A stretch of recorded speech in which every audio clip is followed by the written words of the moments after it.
Anak, bakit hindi ka muna matulog? Mamaya pa tayo makakarating sa laot.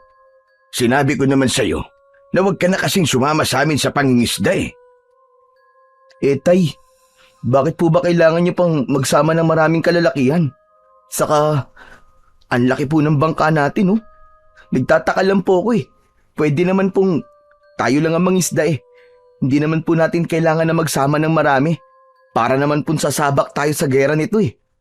Aba, hindi pwede yun anak. Hindi ko kakayanin manghuli ng mga isda kung dalawa lamang tayo, Koko. Kailangan natin ng 6 na tao sa pangingisda. Pero tay, bakit kailangan pa po natin gumamit ng dinamita?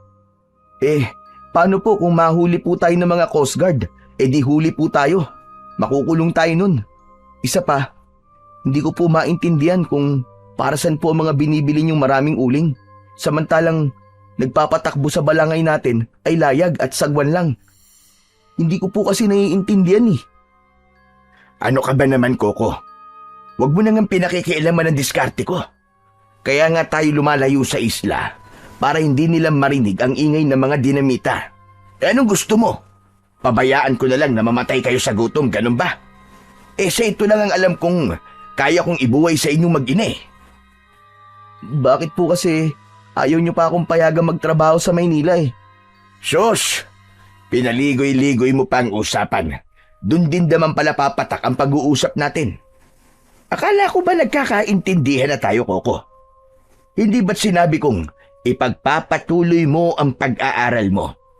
Nang hindi ka matulad sa akin, na pangingisda lang ang ibinubuhay sa pamilya. Tay, ayoko lang naman po kasi na tayo po ang maging dahilan ng pagkasira ng karagatan. Hindi po kasi maganda ang pakiramdam ko sa dagat. Para po bang mayroong panganib na naghihintay sa atin? Tumigil ka na nga. Mamalasin tayo niyan eh. Napaka-negative mo. Sige na, sige na. Ang mabuti pa ay matulog ka na. Gigisingin na lang kita mamaya kapag nasa laot na tayo. Saka pwede ba? Tanggalin mo na yung nervyos mo sa dibdib ba? Pati ako nahahawa sa iyo eh. Kailangan ko pang ihanda ang balangay. Ang balangay ay isang sinaunang bangka ng Pilipinas. Nakilala bilang isa sa mga pinakamatandang uri ng sasakyang pandagat sa ating bansa. Gawa ito sa kahoy, karaniwang mula sa malaking punong kahoy, gaya ng lawaan o ipil. Pinagdudugtong gamit ang dowels. Ang dowels ay mga maliliit na patpat o silindrong kahoy, plastik o metal na ginagamit bilang pagdugtong o pampalakas sa paggawa ng muebles, kahoy na struktura o iba pang mga bagay. Kasama ang suporta ng tali, hindi ginagamitan ng pako, kaya mas matibay sa tubig alat. Mahaba at malapad, maaaring umabot ng 15 hanggang 25 metro ang haba at makakasakay ang 40 tao o higit pa. Minana pa yun ng kanyang ama sa lolo nito noong 1970. Pinaandar ito sa pamamagitan ng sagwan at layag. Gawa sa hinabing tela o dahong karaniwang abaka o buri. Kapag hinipa ng hangin, ito ang nagtutulak sa balangay upang gumalaw ng mas mabilis at mas malayo nang hindi masyadong gumagamit ng sagwan. Depende yun sa direksyon ng hangin o lakas ng agos. Sa ngayon ay bihira na ang mga ganitong mga sasakyang pandagat. Kaya naman, sa kanilang baryo, ang kanyang amang si Mang Ramon na lang ang may ganong sasakyan. Nagamit na rin noon ng mga ninuno nito ang balangay sa paglalakbay, kalakalan at pakikipagdigma sa kapwa-pulo. Pero sa ngayon ay ginagamit na lamang nila ito sa pangingisda. Kaya lang, ang gawain ng kanyang ama ay iligal. Nanghuhuli ito ng isda sa pamamagitan ng pampasabog o dinamita. Kaya hindi maiwasan ni Coco ang hindi mag-alala sa tuwing nangingisda ang kanyang ama. Kaya sumama siya rito dahil palagi siyang nag-aalala. Umalik sa kasalukuyan ang nag-iisip na diwa ni Coco nang marinig nila ang mga sigaw ng mga lalaking kasama nila sa balangay. Tay, nagkakagulo po mga kasama natin! Aba, bakit kaya? Diyan ka lang anak ah. Hindi na hinintay pa ni Mang Ramon na sumagot ang kanyang anak na si Coco. Nagmamadali na itong sumilip sa tubig. Kaya naman, naisip ni Coco na tignan ng paligid, pati na rin ang laot. Nagtataka siya kung bakit kakaiba ang galaw ng tubig. Ganon din ang paghampas ng malalaking alon sa kanilang balangay. Lumamig bigla ang simoy ng hangin. Sumisipol na parabang isang banta na merong panganib na parating. Sa tulong ng maliwanag na sikat ng buwan, ay malinaw niyang naaaninaw ang nangyayari sa paligid.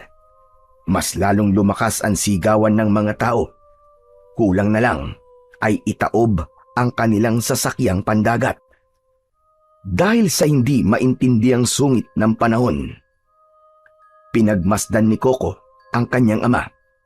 Abala ito sa paghila ng malalaking lubid na ibinababa nila sa tubig. Yun ang pinakaangkla ng balangay upang mapigilan ang paggalaw ng sasakyan. Itiniklop ang mga layag at nag-aalalang napatanaw sa laot. Maya-maya pa ay bigla silang nakarinig ng kakaibang huni sa tubig. Tila natigilan ang 11 mga kalalakihan sa ibabaw ng balangay. Bigla rin ang pagtigil ng paghampas ng alon at nawala rin ang lakas ng hangin. Ngunit ang kakaibang huni ay nanatili. Dala ng pag-aalala ay lumapit si Coco kay Mang Ramon. Tay, ano po nangyayari? Hindi ko alam anak kung bakit bigla nagkaganyan ng panahon. Wala namang bagyo. Hindi rin ako sigurado kung bakit biglang nagbago ang ihip ng hangin. Lumakas ang alon at halos ilubog ang ating sasakyan ng malalaking ipo-ipong tubig.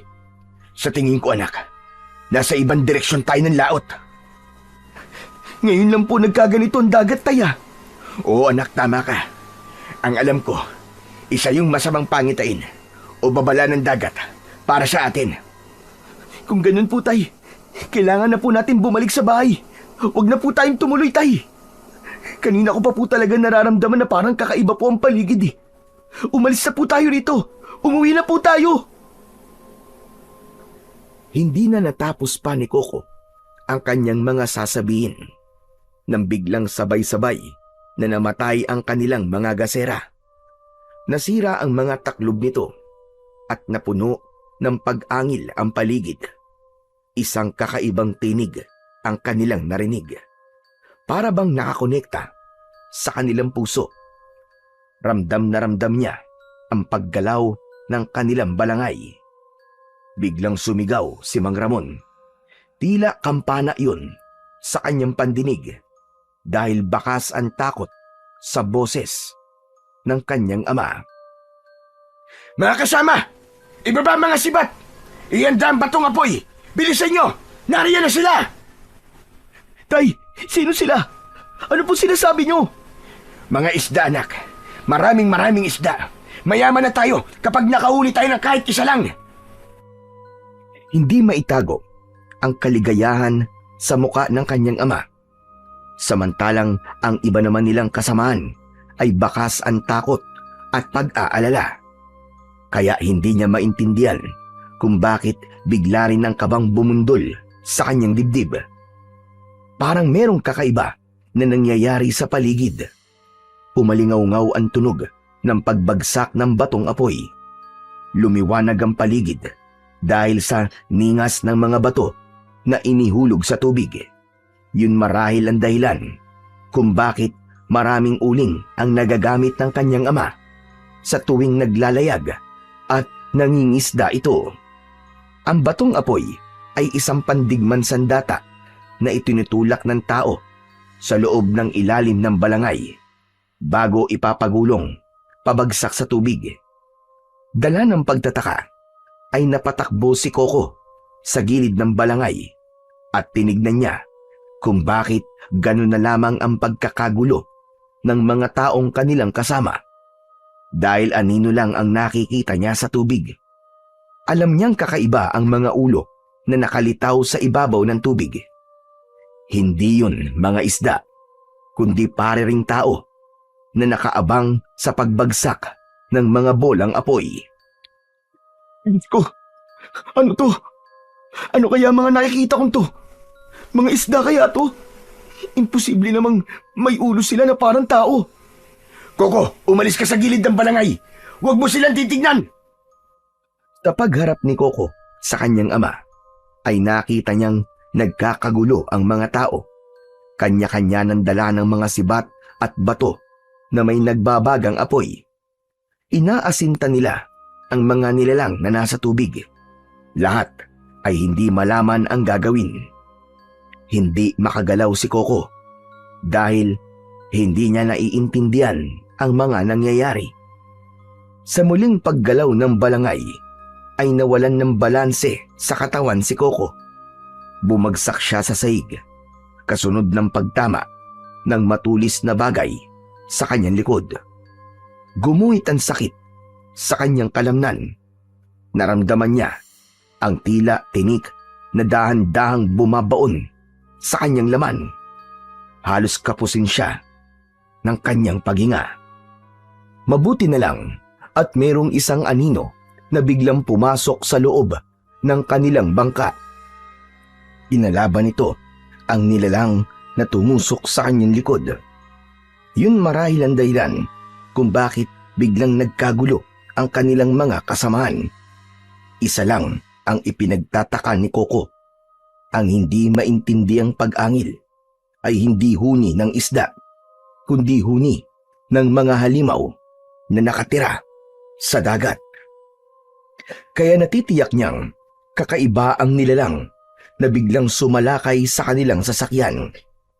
Napansin ni Coco na nakikipagpambuno sa nilalang ang aninong tumulong sa kanya. Dahil madilim, hindi niya matiyak kung anong klaseng nilalang ang nagligtas sa kanya. Nanlalabo na rin ang kanyang mga mata. Biglang naparelisa ang kanyang buong katawan.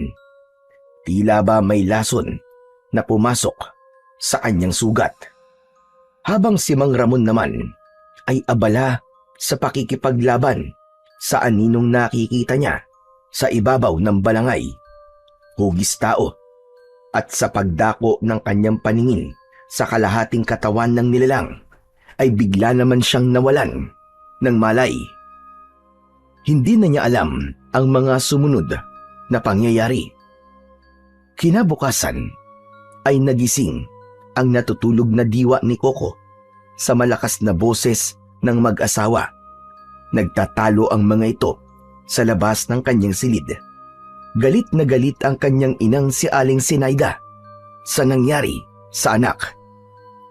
Tigilan mo na nga ako, Sinaida. Abay, nangyari na eh. Wala na tayong magagawa ron. Ang mahalaga, walang nangyaring masama sa anak natin. Ang hirap kasi sa'yo, palagi mo nalang pinalalaki ang gulo. Pambihira ka naman, oo. Ginawa ko naman ng lahat para maiuwi siya ng ligtas dito. Eh, ano pa bang nirereklamo mo? Ngunit mas nangibabaw ang malakas na boses ng kanyang inang si Aling Sinaida. Sinabi nito na itigil na ang pangingisda at maghanap na lamang ng ibang pagkakakitaan. Pero mas lalong nagalit si Mang Ramon. Nagdabog pa ito sa asawa. Kaya kahit masakit ang katawan ni Coco, ay bumangon pa rin siya at bumaba ng kanyang katre. Nakita niyang may benda ang kanyang dibdib. Makirot ang sugat niya sa likod. Ngunit pinilit niya na maglakad. Habang naririnig pa rin ang pagtatalo ng kanyang mga magulang. Wala kong ibang alam na trabaho, Sinaida. Alam mo yan. Nakilala mo ko, mangingisda na ako. Kaya wag mo kong uutusan sa diskarte ko sa buhay. Ayoko lang na makaranas kayo ng gutom. Kahit 18 taong gulang na ang anak natin, ang gusto ko, galing pa rin sa mga pinaghirapan ko ang ipapakain ko sa inyo. Kaya kung maaari lang, Zenaida, ayoko na itong pag-usapan pa kahit kailan. Basta ang alam ko, nakaligtas kami ng anak mo. Tapos, magpasalamat na lamang tayo at wala talagang nangyaring masama sa amin. Pambihira ka. Kaya aga-aga, pinapainit mo ang ulo ko. Hindi na narinig pa ni Coco na sumagot ang kanyang ina. Napuno ng katahimikan ang paligid. Habang ang maririnig na lamang ay ang langit-ngit ng ingay ng saig sa ilalim ng kanyang talampakan. Dahan-dahan ang kanyang pagakbang papalapit sa nakasarado niyang pintuan. Hinawakan niya ang seradura at dahan-dahang hinila ang pinto.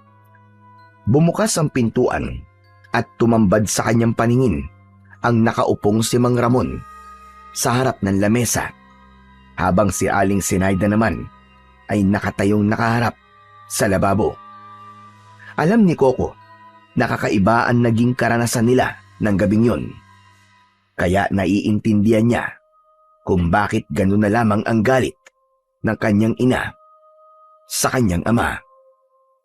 Masyado siguro itong nag-aalala dahil nasugatan siya sa kanyang likod. Tay, ano pong nangyari? Magkasabay ang mag-asawa sa paglingon sa kanyang gawi. Napatayo si Mang Ramon at halata ang pag-aalala sa mukha nito. Agad itong lumapit sa kanya at hinawakan siya sa braso. Anak, kumusta na ang pakiramdam mo? Maayos naman na po ang pakiramdam ko. Bakit po ba kayo nagtatalo ni nanay, tay? Wala naman pong nangyaring masama sa akin eh.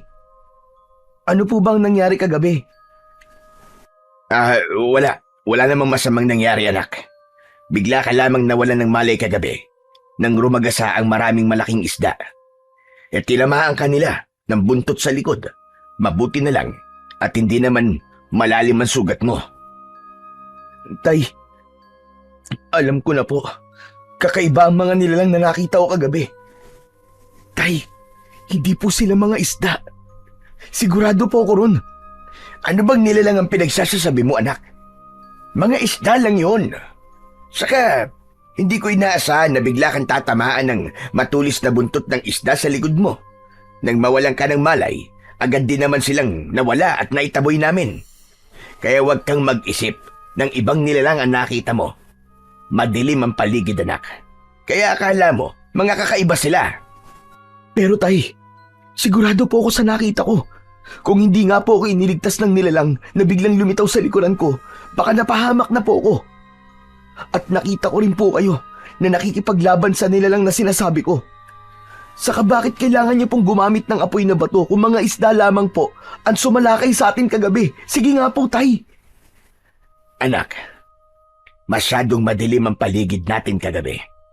Nagkakamali ka lang sa nakita mo. Baka epekto lang yun ng laso ng palikpik ng isda. Ang mahalaga naman, walang nangyari sa'yo. Talagang nawalan ka lang ng malay kagabi. Yun ang totoo.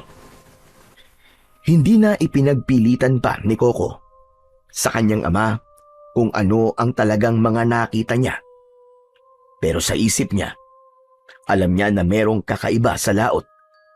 Kaya hindi na lamang niya kinulit si Mang Ramon habang ang kanyang ina ay ipinagpatuloy ang paghuhugas ng plato sa lababo. Hindi siya nito tinitignan at isa yun sa dahilan kung bakit naiisip niyang merong hindi sinasabi sa kanya ang kanyang ama. Yun ang kanyang palatandaan kapag may itinatago ang mga ito sa kanya. Lalo na si Aling Zenaida na hindi kayang magsinungaling sa kanya.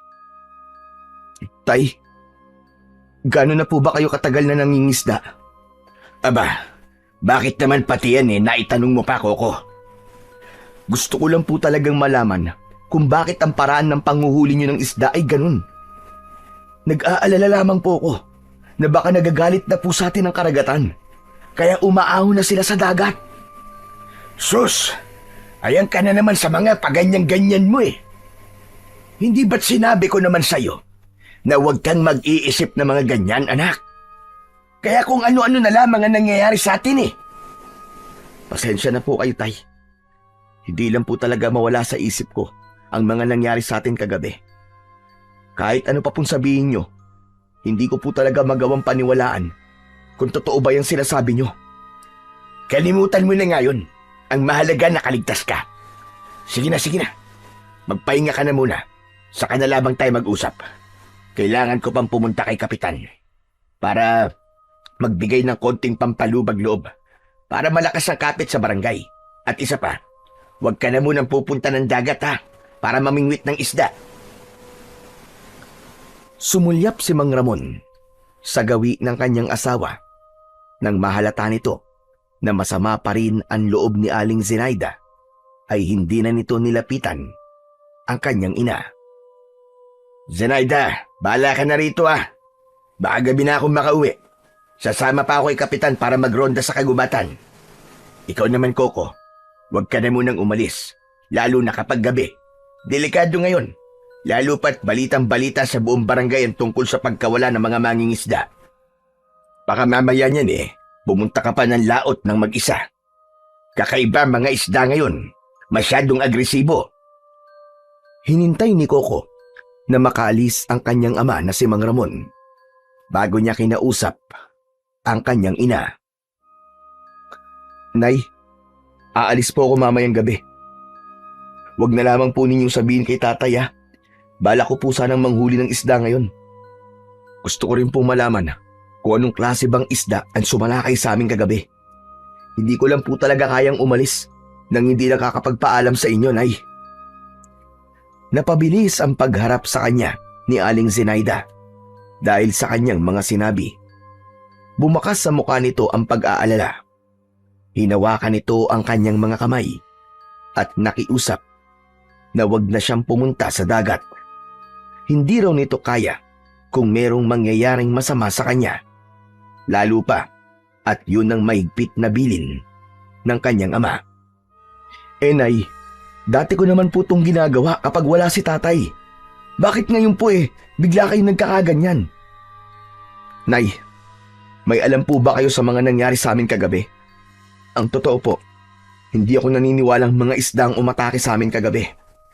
Sigurado ako na merong inililihim sa akin si tatay. Lumikot ang mga mata ni Aling Zenaida at binitiwan nito ang kanyang mga kamay. Nakiusap ito na kung maaari ay wag na siyang tumuloy sa laot para mangisda. Hindi raw nito alam ang totoong nangyari sa kanila sa laot. Basta't ang alam daw ng kanyang ina ay umiiwas daw muna siya sa dagat. Pasensya na po pero hindi po ako mananahimik lang sa isang tabi, Nay. Sige po, magpapahinga na lamang po muna ako sa kwarto ko. Bakas ang pag-aalala sa mukha ni Aling Zenaida. Gusto pa sana nitong magsalita pero tumalikod na si Coco. Ngunit sa isip niya ay hindi siya maaaring manahimik hanggat hindi niya nalalaman kung ano ang mga nilalang na nakita niya kagabi. Kaya naman, sinamantala ni Coco ang pagkakataon para makapunta sa laot. Sa bintana siya dumaan para isipin ng kanyang ina na nagpapahinga lamang siya sa kanyang silid. Kailangan kong umalis habang wala si tatay para makabalik kagad ako sa bahay. Teka, magdadala na lang ako ng kawil para kung sakaling mahuli ako ni tatay ay meron akong maidadailan kung bakit ako nagpunta sa dagat. Tama, yun na lang ang gagawin ko. Maingat na bumaba ng bintana si Coco. Magaan din ang paghakbang niya papalayo sa kanilang bahay. Habang tinataak ang daan papunta sa dalampasigan ay panay pa rin ang linga niya sa paligid. Kailangan niya munang dumaan sa maliit na kubo para kunin ang sagwan at ang kawil.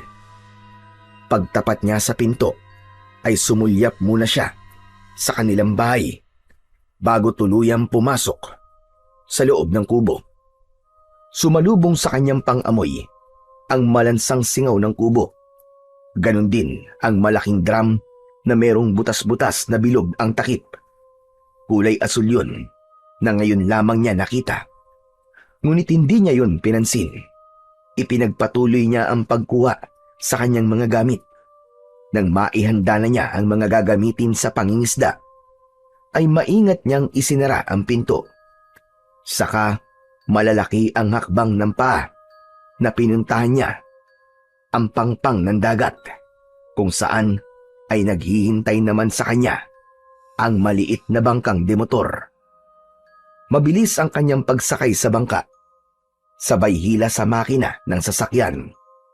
Umalingaw-ngaw ang tunog ng makina. Sa kanya mabilis na pinaandar. Bumundol ang kaba sa kanyang dibdib dahil ngayon lamang siya tumakas sa kanyang ina. Ngunit mas nanaig ang kagustuhan niyang malaman kung ano ang nakita niya ng gabing yun. Pagkalipas ng 1 oras na paglalayag, ay alam niyang nasa gitna na siya ng dagat. Kaya naman, sinubukan niyang ibaba ang kawil para manghuli ng isda habang naghihintay na makakita ng kahina-hinalang kilos sa karagatan. Nilagyan niya ng pain ang kanyang kawil, saka inihanda ang pamimingwit ng isda. Pagkalipas ng ilang minuto, biglang naramdaman ni Coco ang paggalaw ng kanyang kawil. Tila merong humila na isda sa kanyang hawak na kawayan. Ang kawil na gamit ni Coco ay gawa sa nylon o PC. Nakatali yun sa bilog na kawayan na kasinlaki lamang ng daliri ng kamay. Kaya naman, mabilis niyang itinaas ang kanyang kawayan. Pag-angat niya ay nagulat siya sa kakaibang isda na pumatak sa kanyang bangka. Pakawag-kawag ang matingkad na kulay asul na isda hanggang sa biglang huminto ito sa paggalaw. Diyos ko! Anong klaseng isda to? Ngayon lang ako nakakita ng ganitong klaseng isda. Teka, hindi naman to tambakol. Hindi rin naman lapo-lapo. At lalong hindi rin naman bangus. Anong uring isda to? Nanlalaki ang kanyang mga mata na nakatingin sa makintab na kulay asul na isda na pumasok sa kanyang bangka. Dahan-dahan niyang hinawakan ng isda at hindi na yon gumagalaw. Habang ang kawil ay nasa bibig pa rin ito, saktong natanggal ang kawil sa bibig ng isda. Biglang lumakas ang ihip ng hangin. Lumakas din ang alon ng dagat na halos itaob na ang kanyang sinasakyang bangka. Ganon din ang naramdaman niya kagabi nang sinalakay sila ng mga nilalang. Bumundol ang kaba sa kanyang dibdib, kasabay ng pagdagundong ng ingay ng kulog at kidlat sa kalangitan, kasunod ng pagpatak ng ulan sa kanyang bangka. Kaya naman, napilitan na siyang paandarin ang makina ng bangka para makaalis na kagad sa lugar na yun, habang ang isda ay nasa kamay niya pa rin. Pagkalipas ng 1 oras, ay ligtas naman siyang nakauwi sa kanilang bahay. Walang ulan at wala rin ang malakas na hangin. Pambihira naman, oo. Akala ko pa naman makikita ko na ang mga nilalang na sumalakay sa amin kagabi. Parang pinauwi lang ako ng ulan kanina. Ay nako, siguro dahil na rin dito sa nahuli ko. Parang kakaibang isda eh. Teka, kailangan malinisan ko to. Mukhang masarap naman ang lasa ng kakaibang isda na to eh. Sayang, at namatay lang. Hindi mo na umuwi sa kanilang bahay si Coco. Diretso siya sa maliit na bahay na ginawa nilang tambakan ng mga gamit nila sa pangingisda. Balak niyang linisin muna ang isda bago umuwi. Pagpasok niya sa maliit na kubo, ay agad niyang nilapitan ang maliit na lababo. Dati nilang bahay ang kubo na yon, bago sila lumipat sa malaking bahay. Habang inihahanda niya ang isda, ay meron siyang kakaibang nararamdaman sa loob ng kubo. Pakiramdam ni Coco ay merong nakatingin sa kanya. Kaya naman, panay ang linga niya sa kanyang paligid. Ngunit wala naman siyang napapansin na ibang taong naroroon, maliban sa nag-iisang drum na nakatayo sa gitna. Baka guni-guni ko lang yun. Ang mabuti pa, simulan ko na lang ang paglilinis ng isda. Kesa naman masayang to at itapon lang. Muling sinilyapan ni Coco ang hawak niyang isda at sinimulang hiwain ang tiyan nito. Sa kanya inilabas ang mga bituka ng kulay asul na isda. Ngunit bigla siyang nagulat dahil ang matingkad na kulay asul na isda ay naging kulay itim. Nawalan ng buhay ang kulay nito. Hindi siya makagalaw at hindi niya maipagpatuloy ang kanyang ginagawa. Gumapang ang takot sa kanyang katawan at bigla siyang nag-alala sa itsura ng kakaibang isda na nahuli niya. Naknang, ano to? Paano nangyari yun? Diyos ko, paano nagkaganito? Nawala ng kulay ang isda. Ano ba talagang klaseng isda to? Huwag ko na lang kayang kainin to. Baka mamaya may lason pa to't mamatay ako. Akma na sanang itatapon ni Coco ang isda nang maramdaman niya sa kanyang mga kamay ang matigas na bagay sa loob ng bituka ng isda. Dali-dali niyang binuklat ang bituka at nalantad sa kanyang paningin ang kakaibang kulay berdeng bato. Sa isip niya ay isang uri yun ng diamante na kung tawagin ay emerald. Matagal niya ng pangarap na makakita ng ganong klaseng bato dahil maaari na silang makaalis sa lugar na yon at matitigil na ang kanyang ama sa iligal nitong pangingisda. Pero hindi rin niya lubos maisip kung paanong nagkaroon ng emerald sa bituka ng kulay asul na isda. Dala ng matinding pagkasabik ni Coco na malaman kung totoong emerald yon ay pinagmasdan niyang mabuti ang bato sa ere. Sinipat niya to sa liwanag at kumislap sa kamay niya. Ano kaya kung gawin ko na lang tong kwintas? Pero hindi pwede. Kailangan namin ng pera ngayon para makaalis na kami sa lugar na to. Diyos ko, kapag nagkataon, mayaman na kami. Jackpot!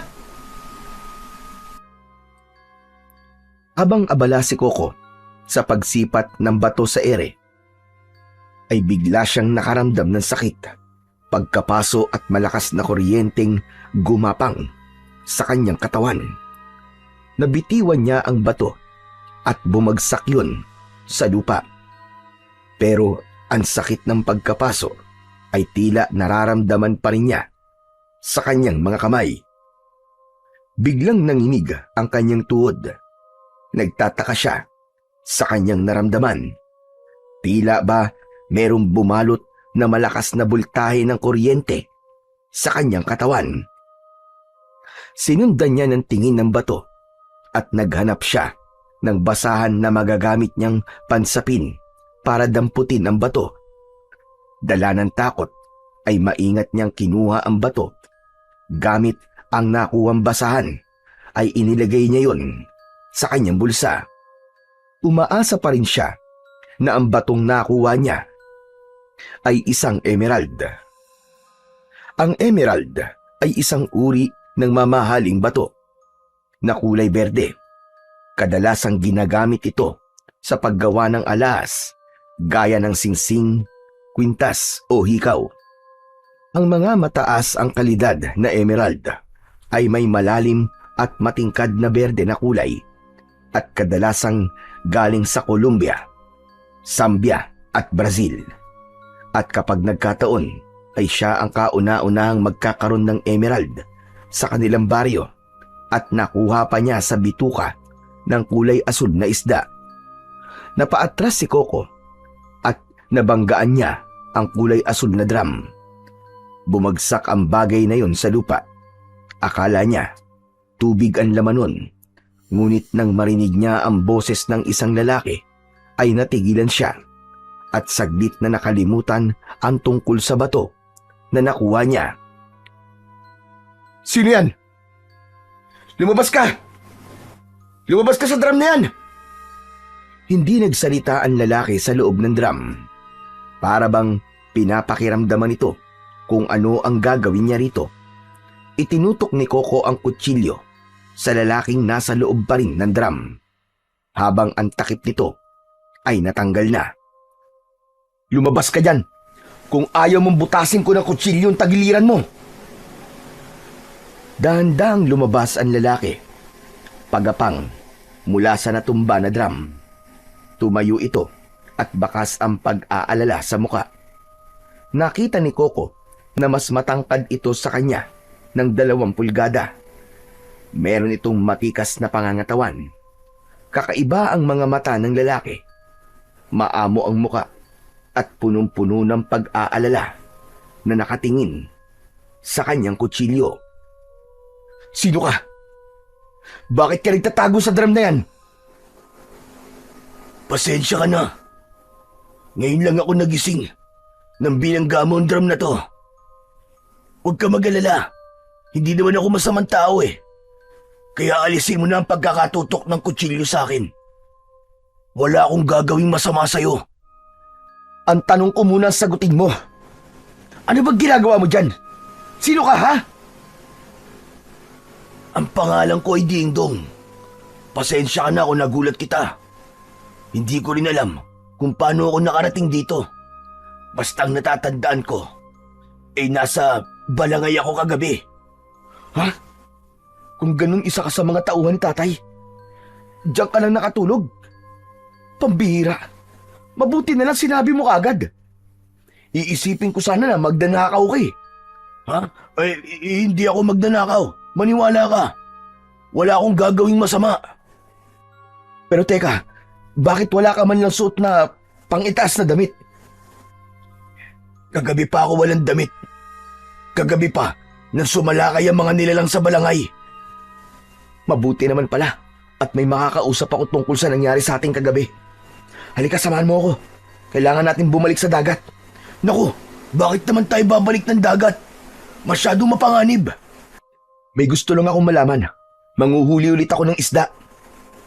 O sige, sasamahan kita. Pero baka meron kang damit dyan. Nakakasya sa akin. Meron naman. Kaya lang luma na at nakatambak sa kubon to. Saglit lang, ikukuha kita. Mabilis na nilapitan ni Coco ang lumang baul sa gilid ng kubo. Napapatungan yun ng isang sakong lambat, kaya kinailangan pa niyang buhatin ang bagay na yun para makakuha ng damit sa loob ng baul. Pagkatapos niyang makahanap ng maisusuot na damit ni Dingdong, ay narinig niyang nagsalita ito. Ano nga palang pangalan mo? Ako si Coco, anak ako ni Mang Ramon. Ganun ba? Alam mo, bakit ngayon lang kita nakita sa baryo natin? Palagi mo naman ako nakakasama. Hindi mo lang ako napapansin dahil abala ka sa ibang mga gawain. Saka hindi mo ba ako natatandaan? Ako ang nagligtas sa'yo kagabi. Nawalan ka ng malay, hindi ba? Oo, nawalan nga ako ng malay. Pero hindi ko naman natatandaan na iniligtas mo ako kagabi. Paano mo matatandaan? Nawalan ka nga ng malay. Oo nga pala no. O sige na, isuot mo na itong mga damit na to. Baka may makakita pa sa'yo at pagtawanan ka pa. Tamang-tama ang pagkikita natin na to. At meron na akong makakasamang pumunta sa laot. Manguhuli ako ng mga isda. Tuluyang nakalimutan ni Coco ang tungkol sa mga nilalang na nangyari kagabi. Mas inintindi niya ang kulay asul na isda na natuklasan niyang may emerald sa bituka. Kapag nakahuli siya ng maraming isda na ganun ng kulay, natitiyak niyang sisikat siya at yayaman ang buo niyang pamilya. Kaya pagkatapos na makapagbihis ni Dingdong, ay kagad niya itong hinila papunta sa tabing dagat kung saan ay iniwan niya kanina ang kanyang bangka. Payapa na ang dagat at hindi na rin malalaki ang alon. Kaya nang makalapit silang dalawa sa kinaroroonan ng bangka, ay mabilis din na hinila ni Coco ang tali ng makina ng bangka. Sabay paandar, papunta sa laot. Gusto na ni Coco na paliparin ang bangka pabalik sa gitna ng dagat, kung saan ay doon niya unang nahuli ang kulay asul na isda.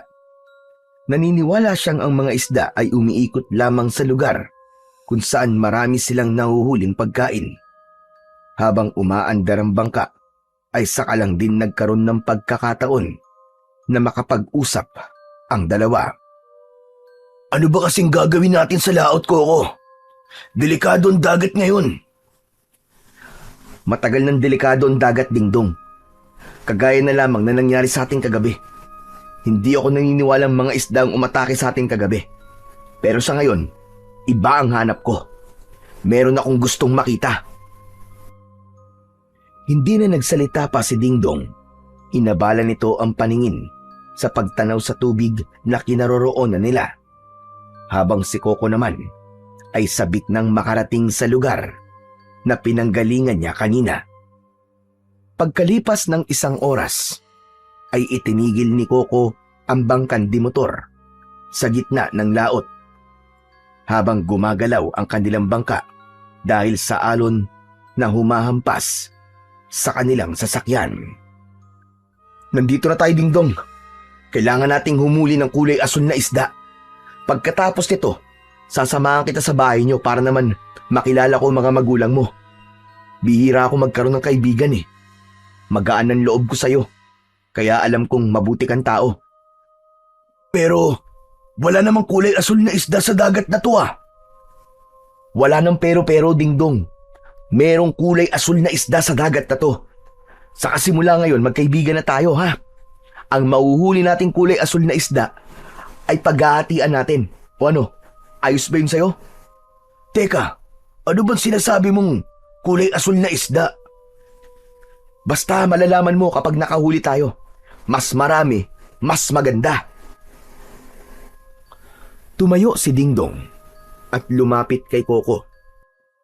Kinuha nito ang natitirang kawil at ginaya ang ginawa ni Coco. Saka tahimik na naupo sa kanyang tabi. Habang ang paningin ay nakatingin sa tubig. Ngunit lumipas na ang 5 minuto ay walang isda na sumibad sa kanilang mga kawil. Ang sibad ay tawag sa pagkakahuli sa isda. Kapag ang kawil ay nasa bibig ng isda, ang tawag na roon ay sibad o huli. Kaya naman, inabala muna nila ang kanilang mga sarili sa pagkikwentuhan tungkol sa kanilang pamilya. Si Dingdong ang nakakaawa ang kwento ng buhay dahil nawalan ito ng mga magulang at mag-isa na lamang binubuhay ang sarili. Hindi na nito ikinuwento ang tungkol sa nangyari sa mga magulang dahil bigla na lang lumakas ang ihip ng hangin. Ang mga alon ay bigla na namang lumaki.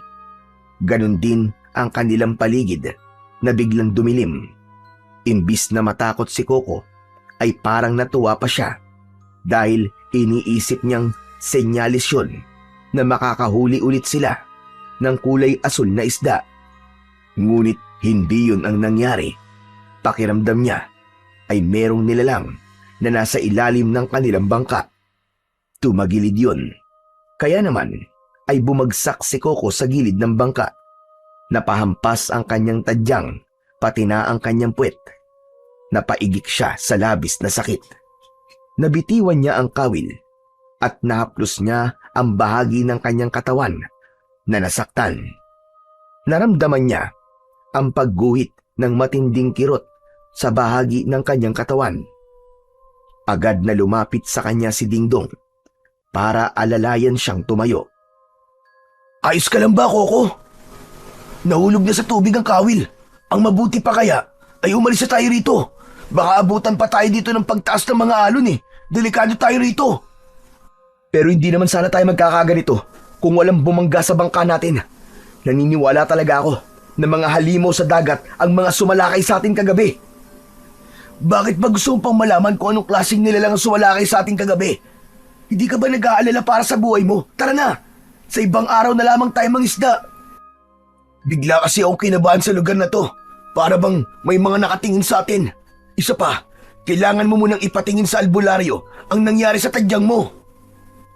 Saka lang naramdaman ni Coco ang matinding sakit na walang kapantay. Kaya naman, si Dingdong na ang humila sa tali ng makina para muli itong buhayin. Nang umalingaw-ngaw ang ingay ng motor, ay tila nawala ang nilalang na bumangga sa kanilang bangka. Bakas ang pagkadismaya sa anyo ni Coco dahil wala silang huli na isda. Kapag nagkataon ay malalaman ng kanyang ama at ina na pumunta pa rin siya sa laot sa kabila ng pagtutol ng mga ito sa kanya. Panay ang buntong hininga ni Coco habang nakatingin sa likod ni Dingdong na siyang may hawak naman sa timon para sa kanilang direksyon pabalik sa Pangpang. Ang timon ay isang bahagi ng sasakyang pandagat na ginagamit upang makontrol ang direksyon ng bangka. Isa itong uri ng manibela. Maya-maya pa ay natatanaw na ni Coco ang malaki nilang balangay sa dalampasigan. Merong iilang kalalakihan na nag-aayos sa mga nasirang parte ng sasakyan. Pagkalipas ng ilang sandali ay narating na nila ang dalampasigan.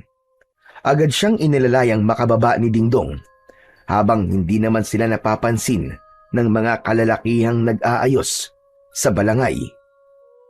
Walang makapagsusumbong sa kanya sa kanyang ama na si Mang Ramon.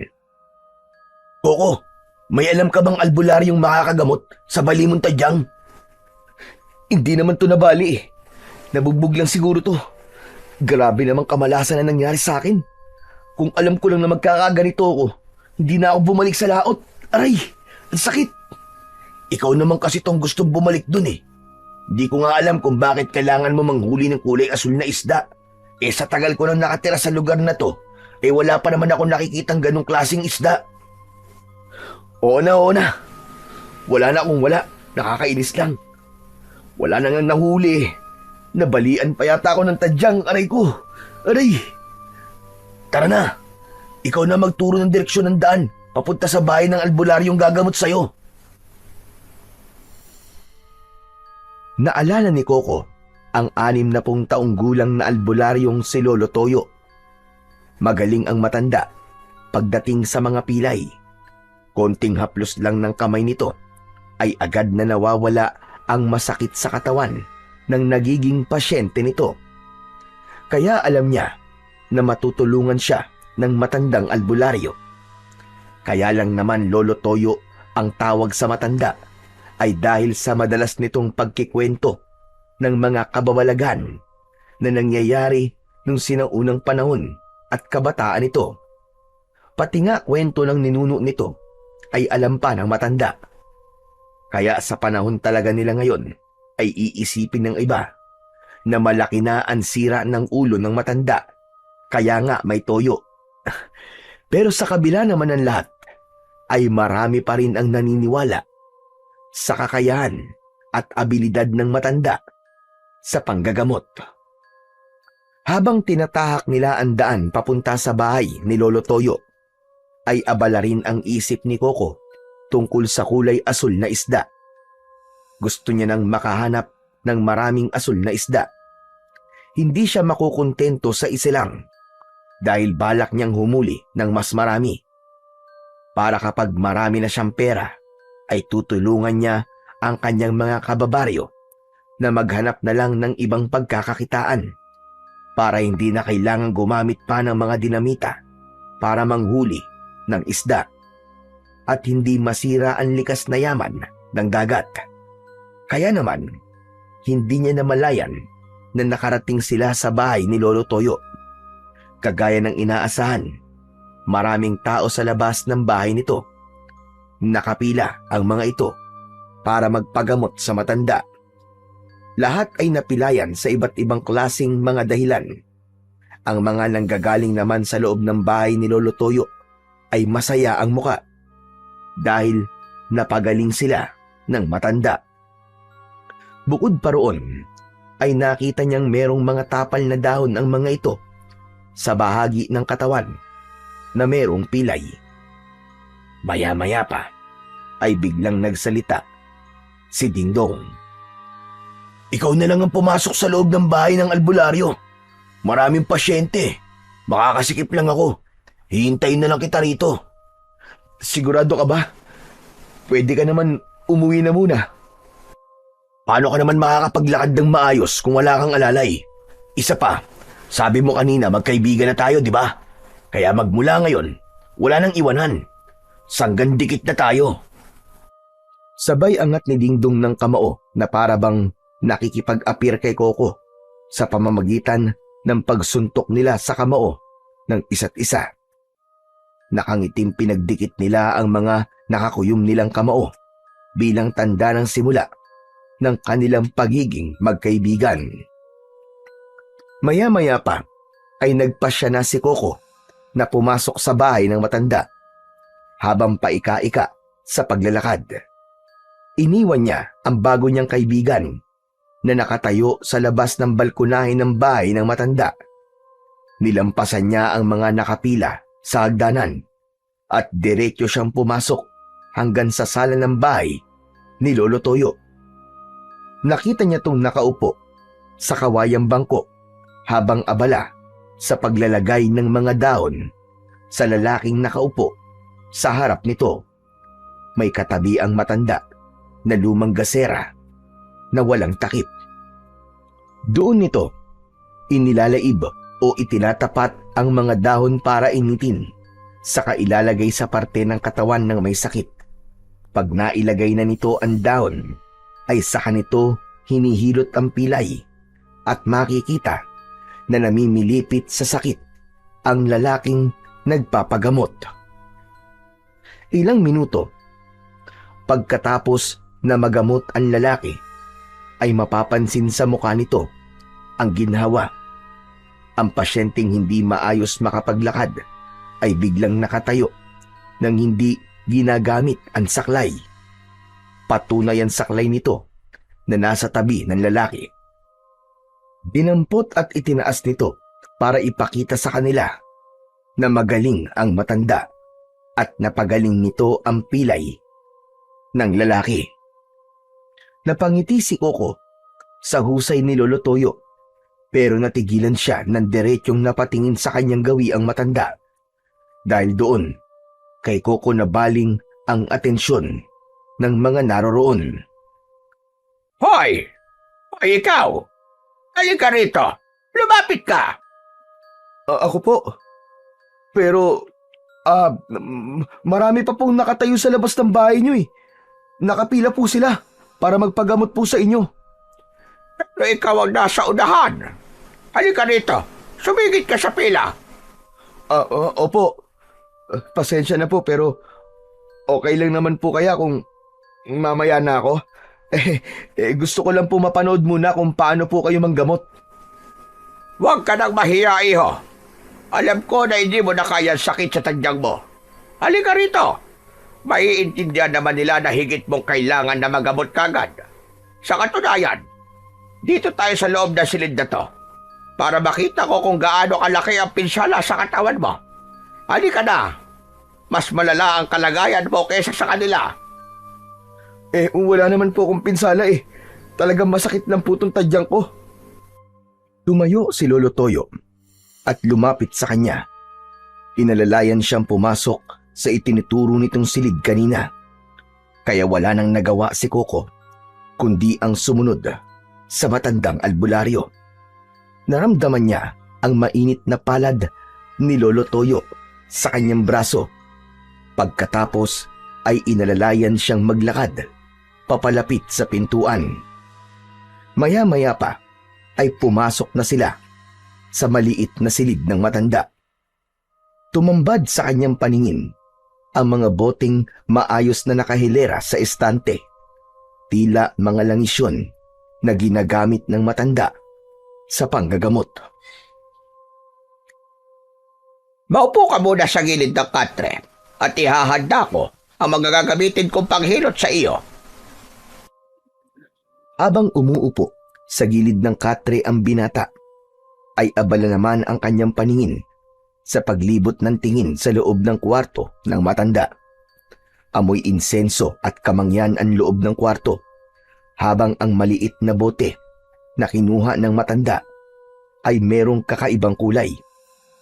Kita ang kulay asul na likido sa loob ng bote. Bigla niyang naalala ang tungkol sa kulay asul na isda. Sige na, hubarin mo na ang short mo. Nagmagabot na kita kagad. Marami ang naghihintay sa akin na pasyente sa labas. Bakit po kasi akong inuna niyo, Lolo Toyo? Dahil mahihirapan ako kapag hinuli pa kita. Kapag hindi ka agad nagamot yan, ay mahihirapan kang makapaglakad. Samantalang ang mga pasyenteng nakapila sa labas ay kita naman ang mga sakit. Hindi masyadong malala ang kalagayan nila. Kaya't sige na, para matapos na tayo kagad. Mahiga ka na sa katre. Bilisan mo! Dumapa si Coco sa katre ng matanda. Ibinaba nito ang kanyang short at sinimulan na nitong hilutin ang kanyang tadyang. Naramdaman niya ang madulas na langis sa kanyang balat. Saka ang haplos ng kamay ng matanda. Nakatulong yun para guminhawa ang kanyang pakiramdam. Pero bigla nitong idiniin ang kamay sa kanyang tadyang. Kaya napasigaw siya sa sobrang sakit. Dumako ang hilot ng matanda hanggang sa kanyang puwet. Kita mo na, umabot na ang pamamaga ng iyong tadyang hanggang sa puwet mo. Kung natagalan pa ito, baka hindi ka na talaga makalakad. Ano ba nangyari sa'yo? Humampas po kasi ako sa gilid ng bangka, Lolo Toyo. Bala ko po sanang manghuli ng mga isda. Hindi ko naman po alam na mayroong babangga sa bangka namin kanina. Pambihira naman ang kabalasan mo, iho. Hindi mo ba alam na maraming natatakot ngayon na pumunta sa dagat? Mabuti na lang at yan lang ang nangyari sa iyo. Bakit po, Lolo Toyo? Kagabi lang po. Galing po kami ni Tatay sa laot. Kaya ka nga nawalan ng malay, hindi ba? Kalat na kalat dito sa baryo ang mga nangyari sa inyo kagabi. Kaya nalaman ni Kapitan na meron pa ring mangingisda na matitigas ang ulo. Kung maaari, ikaw na magsabi sa tatay mo. Huwag muna kayong mangingisda sa dagat. Nagagalit na siguro ang mga nilalang na nakatira sa ilalim ng karagatan dahil sa walang habas na paggamit ng dinamita ng mga mangingisda. Kung ganun po ba, posibleng ang mga nilalang na umatake sa amin sa balangay ay hindi isda, kundi mga nilalang na napipinsala ng dinamita? Hindi pa naman ako sigurado sa mga sinabi ko. Kaya lang, kanina lang kaalis lamang ng mga tauhan ni Ramon. Lahat sila ay nagtamo ng kakaibang sugat na hindi naman kagat ng isang isda. Para bang nanggaling sa mapanganib na nilalang na matagal nang naninirahan sa dagat. Ano ho? Nilalang na matagal nang nakatira sa dagat? Kung ganun, tama ako sa mga hinala ko. Ang mga aswang na magindara, sila ang mga nilalang na nakatira sa dagat. Akala mo ba sa lupa lang may aswang? Hindi. Sa dagat, merong mga nilalang nakatumbas ng aswang sa lupa. Pero dahil kakaiba sila, inihahalin tulad sila sa mga halimaw dahil sa kakaiba nilang itsura at kakayahan. Napangiti si Coco dahil likas talaga sa matanda ang magkwento ng mga kababalaghan at kakaiba. Ngunit hindi yun nakaligtas sa paningin ni Lolo Toyo.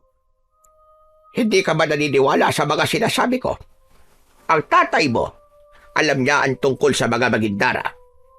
Pangarap niya na makahuli ng ganong nilalang dahil maaari siyang yumaman kung sakaling mapatunayan na merong ganong halimaw sa dagat. Pero nakataya ang kanilang buhay. Hindi ba't napansin mo naman ang sandatang madalas nilang ginagamit? Kung bakit kailangan nilang gumamit ng uling para lang sunugin ang mga bilog na bato. Yun ang kontra sa mga aswang na magindara. Lolo Toyo, tapos niyo na po ba akong gamutin? O sige na, tapos ka na. Teka, ako na magbabalik ng short mo para hindi ka mahirapan. Huwag ka munang magbubuhat ng mga mabibigat na bagay, ha? nang hindi bumalik at sakit sa tadyag mo. Huwag kang mag-alala. Hindi naman kita pipiliting maniwala sa akin. Ang mahalaga ay meron ka ng ideya sa nilalang na sumalakay sa inyo kagabi. Si Lolo Toyo ang umayos sa kanyang short dahil meron pa rin naman siyang nararamdaman na sakit.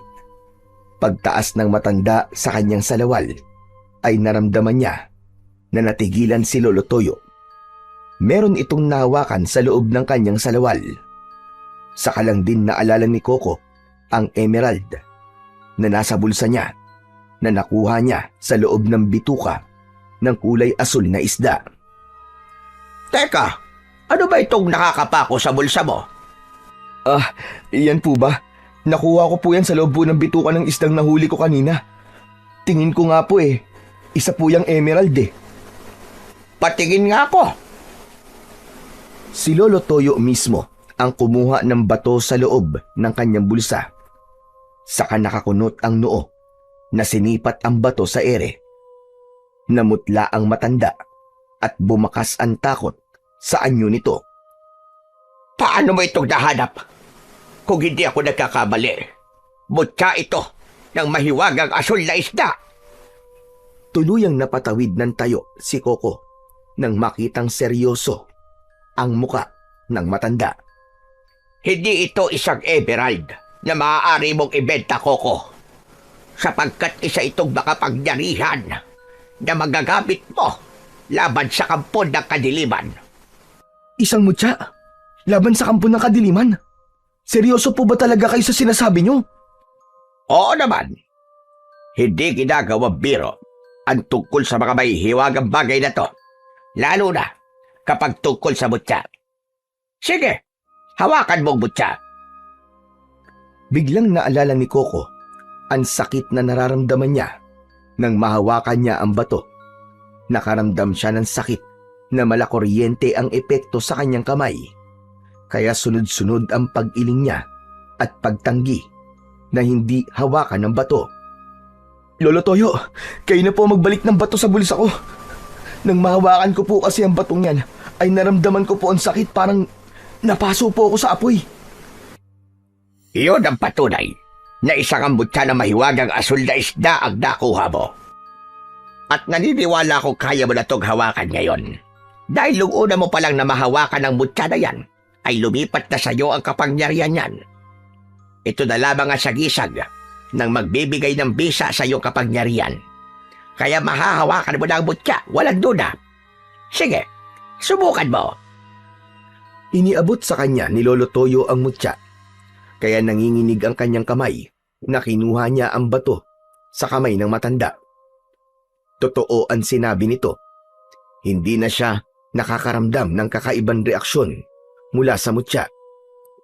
Kaya nakumbinsi ang kanyang sarili na totoo ang sinasabi ni Lolo Toyo. Alam kong hindi magiging madali na paniwalaan ang mga sinasabi ko. Pero yun ang totoo. Kung hindi ako nagkakamali, ikaw ang pinili na mahiwagang kulay asul na isda.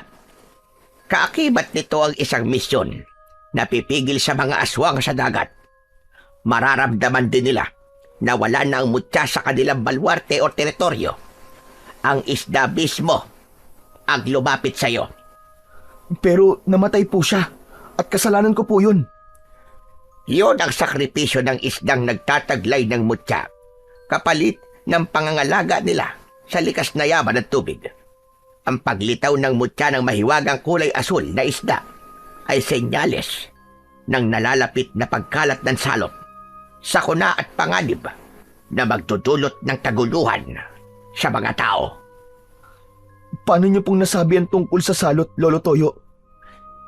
Iyon ang paraan nila ng pag-aasik ng lagim sa mga tao na sumisira sa kanilang tirahan. Marami ang madadamay. Marami ang mamamatay kapag nagpakita ang reyna ng mga aswang na magindara. Ang pagpapakita ng kulay asul na isda ay palatandaan ng masamang pangitain ng muling pagdanak ng dugo sa baryo ng San Sinukob. Biglang bumundol ang kaba sa dibdib ni Coco sa sinabi ng matandang albularyo. Hindi niya maiwasan ang hindi mag-alala sa kanyang mga narinig mula sa matanda. Umalis ang matanda sa kanyang harapan at lumapit ito sa lumang aparador. Binuksan nito ang pinto ng aparador at kinuha ni Lolo Toyo ang kakaibang lumang papel na may nakataling itim na lubid. Nagtatakang napatingin si Coco sa hawak ng matanda at iniabot yon sa kanya. Dahan-dahan siyang naupo sa gilid ng katre habang hawak ang papel. Teka, ano po ang bagay na to, Lolo Toyo? Isang bakas ng nakaraan at sandatang magagamit mo laban sa mga kampo ng kadiliman. Sige, tanggalin mo ang tali. Yan ang magpapatunay ng nakaraan na hindi ko makakalimutan. Maingat at pigil ang hinga na binuksan niya ang lumang papel na ibinigay sa kanya ni Lolo Toyo. Tumambad sa kanyang paningin ang isang punyal na merong isdang nakaukit sa puluhan. Lumang-luma na yon at halatang matagal nang nakatago. Pagka-ari yan ng lolo ko, isang punyal na meron taglay na kapangyarihan na mabibigyan ng bisa ng mutya. Ang ibig ko sabihin, magkakaroon lamang ito ng epekto kapag ang gagamit nito ay ang taong may taglay na kapangyarihan ng mutya ng mahiwagang kulay asul na isda. Kasama ng kutsilyo ang papel na merong nakatalang salita tungkol sa mutya. Hinawakan ni Coco ang punyal at hindi siya makapaniwalang mabigat yun na kasintimbang ng kalibre 45 na baril. Hindi niya inaasahan na biglang nagliwanag ang puluhan at tila nakita niya ang itsura ng kulay asul na isda sa hawakan nito. Ikaw lang at ang aswang ang makakakita sa liwanag ng punyal. Dati ko nang nasaksihan ang bangis ng sandatang yan laban sa mga aswang na magintara.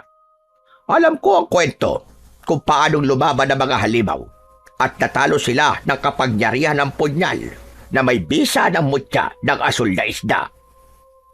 Teka, sandali lang po, Lolo Toyo. Kanina pa po kasi natin pinag-uusapan ng tungkol sa aswang na magindara. Ano po bang klaseng nilalang sila? At ano po ang kanilang mga itsura? Ang magindara ay isang mitolohikal na nilalang mula sa alamat ng mga Bicolano. Dito sa baryo ng San Sinukob, kilala silang halimaw, isang sirena o engkanto ng dagat na inilalarawan bilang isang magandang babae mula sa bewang paitaas at isdang may buntot mula bewang pababa. Karaniwan, inilalarawan silang may mahabang buhok na ginagamit para makahuli o mambitag ng mga mandaragat o mangingisda. Matagal nang merong nawawalang mga mangingisda dito sa ating baryo. Ngunit walang naniniwala na ang dahilan ay ang mga aswang na magindara. Tanging si Ramon lang ang naniniwala sa akin. Sa kanya ka magtanong at patutunayan niyang totoo ang mga sinasabi ko. Kung alam po ni tatay, susubukan ko po siyang tanungin. Pero hindi po ba't merong kakayaan ng mga aswang na magindara? Oo, meron silang kakayahang umaawit ng nakakabighaning tinig upang akitin ang mga tao, katulad ng mga sirena sa iba't ibang alamat. Ngunit sa iba pang bersyon, si Magindara ay mapanganib. Dahil ang kanyang awit ay hindi lamang nakakaakit, kundi maaaring magdulot ng kapahamakan sa mga taong hindi nakakaiwas. Ang nagtataglay ng ganong kapangyarihan ay ang kanilang reyna na si Aleda. Walang iisang eksaktong itsura, pero kadalasan siyang inilalarawan na sirena na napakaganda, ngunit may aura ng panganib. Siya ang matindi mong magiging kalaban, maniwala ka. Kung maganda po siyang babae, mahihirapan nga po kung saktan siya. Walang puwang ang pagpapadala mo sa emosyon ng paghanga sa isang nilalang na kayang pumatay sa iyo. Kaya dapat handa ka sa paghaharap ng dalawa. Nararamdaman ko ang nalalapit nilang pagbabalik dahil ginambala ng tatay mo ang kanilang tirahan para sa kanilang pansariling kapakinabangan. Ano pong ibig niyo sabihin, Lolo Toyo? Nararamdaman ng reyna na magindara na si Alena na mayroong bagong tagapagmana ang mutya ng mahiwagang kulay asul na isda. Kaya mag-iingat ka. Kalakip ng papel ang misyon kung paano mo ililigtas ang baryo laban sa mapaghiganting mga nilalang. Kaya ko po ba talaga silang labanan gamit ang mutya, Lolo Toyo? Oo, Koko. Sapagkat hindi yan ipagkakaloob sa'yo ng isda kung alam niyang mahina ang bagong itinakda. Hindi siya magsasakripisyo ng buhay niya kung mahina ang kanyang pagbibigyan. Nahulog sa malalim na pag-iisip si Coco. Saka lamang niya naalala na marami pang pasyente na naghihintay sa kanila. Kaya naman, matapos na makapagpaalam si Coco sa matanda, ay mabilis siyang lumabas ng silid. Nakita nilang umaliwalas ang mga muka ng pasyenteng naghihintay sa kanilang paglabas. Ang mga napag-usapan natin, walang ibang dapat na makaalam. Makakaasa po kayo, Lolo Toyo. Marami pong salamat sa pagtulong niyo sa akin. Dahil sa panggagamot sa kanya ni Lolo Toyo, kahit paano, ay nagawa niyang makapaglakad nang walang nararamdaman na matinding sakit. Dumaan siya sa pintuan ng balkonay kung saan ay nilampasan niya ang mga naghihintay na pasyente sa matanda. Natanaw niya si Dingdong na matyagang naghihintay sa kanya. Nakangiti itong lumapit sa kanya. O ano? Kumusta na ang pakiramdam mo? Ayos na ako, Dingdong. Maginawa na ang pakiramdam ko. Kukunti na lang ang sakit. O paano? Tara, kailangan na nating umuwi. Pero ako, kailangan muna kitang iatid sa inyo. Wala rin naman akong maayos sa tirahan. Baka pwede, doon na lang muna ako makikituloy. Pansamantala lang naman, kahit dun sa maliit na kubo nyo. Teka, baka mahuli ka kasi ni tatay kung gusto mo. Sasamahan kita. Magpapaalam tayo ng maayos kay tatay. Pero baka hindi siya pumayag Huwag na lang kaya. Huwag ka nang mahiya.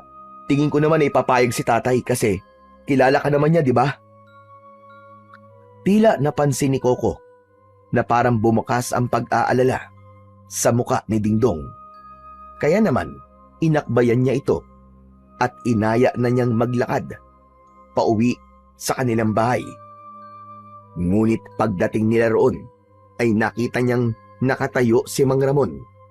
Mukhang kanina pa ito naghihintay sa kanya. Madilim ang anyo ni Mang Ramon nang dumako ang tingin nito kay Dingdong. Sumalubong ito sa kanila, sabay hablot nito sa kanyang kamay, papalayo kay Dingdong. Lumayo ka sa kanya, Coco. Bakit magkasama kayo? Tay, ano po bang problema niyo? Layuan mo siya. Huwag ka magtitiwala sa kanya. Ikaw, paano ka nakawala sa drum? Mang Ramon, kusa po akong umalis sa drum. Wala pong kasalanan si Coco. Hindi pinansin ni Mang Ramon ang sinabi ni Dingdong. Sa halip, maigpit niya tong hinawakan sa kamay. Tay, saan niyo po dadalhin si Dingdong? Bitiwan niyo po siya. Wala siyang ginagawang masama sa inyo. Teka. Bitiwan niyo po ang braso ko, Mang Ramon. Nakikiusap po ako sa inyo. Pakawalan niyo po ako. Halimaw ka. Hindi ka nararapat sa pakiusap na yan. Tay, ano po ba nangyayari sa inyo? Kaibigan ko po siya. Bitiwan niyo po ang kaibigan ko. Bitiwan niyo si Dingdong. Huwag kang makialam dito, Coco, ha? Mamaya tayo mag-uusap. Kailangan maikulong ko sa drum. Huwag ka magtitiwala sa halimaw na to. Galit na galit si Mang Ramon nang kalad ka rin papasok sa loob ng kubo si Dingdong. Hindi lumaban ang kanyang kaibigan, kahit may pagkakataon din itong tumakas. Kaya naman, hindi siya makakapayag na ikulong ng kanyang ama si Dingdong. Bigla niyang tinakbo ang pagitan nilang dalawang mag-ama.